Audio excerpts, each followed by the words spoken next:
আরে অপু কি হয়েছে? মনে হয় চোখের মধ্যে কিছু পড়েছে, অনেক জ্বালা করছে।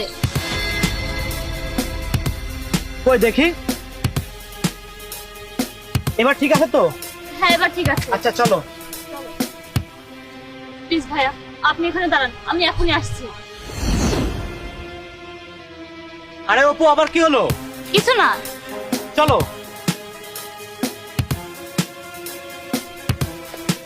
ওই যে এটিএম বুথ। এবার তুমি তোমার এটিএম কার্ডটা আমাকে দাও। আরে তুহিন, আমি তোমাকে বলেছি না আমার এটিএম কার্ডে কোনো টাকা নেই। তুমি না চুপ করো, আমি তোমাকে যেটা বলছি তুমি সেটা করো। তাড়াতাড়ি চুপচাপ আমাকে এটিএম কার্ডটা দাও। ঠিক আছে, এই নাও। অপু, আমি ভেবেছিলাম তোমার এটিএম এ অনেক টাকা আছে, কিন্তু তোমার অ্যাকাউন্টে তো জিরো জিরো ব্যালেন্স। আমি তো তোমাকে প্রথমেই বলেছিলাম যে আমার কার্ডে কোনো টাকা নেই। হ্যাঁ অপু, তুমি ঠিকই বলেছিলে, তারপরও আমি শুধু শুধু তোমাকে সন্দেহ করলাম। আচ্ছা ঠিক আছে, তাহলে আমি যাচ্ছি।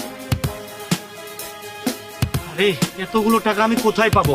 একটা কাজ করি, ইমনকে ফোন দিই। হ্যালো। আরে পুলিশ ভাইটি কোথায় চলে গেল? এখানেই তো ছিল। এই নিন স্যার ঠান্ডা পানি। ধন্যবাদ।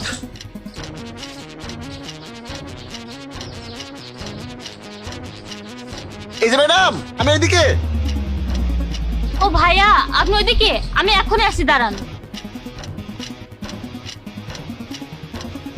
এই যে ম্যাডাম, আপনার ফোন। আর এই যে আপনার টাকা।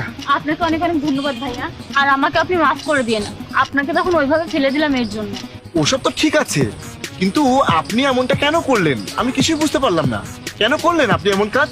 ভাইয়া আপনাকে আমি আর কি বলবো, ওই যে ওই লোকটা, ওটা আমার স্বামী ছিল। ও সব টাকা আমার কাছ থেকে এভাবেই নিয়ে নেয়।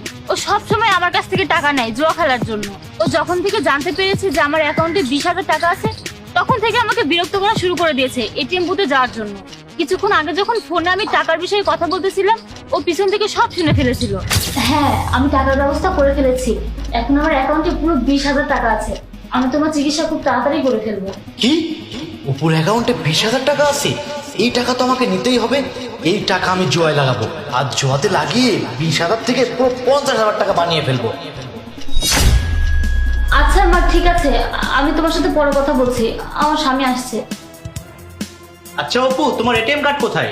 ATM card? এটিএম কার্ড তো ঘরে আছে। ঘরে আছে? আচ্ছা ঠিক আছে, তুমি এখনই ঘর থেকে এটিএম কার্ড নিয়ে আমার সঙ্গে এটিএম বুথে চলো।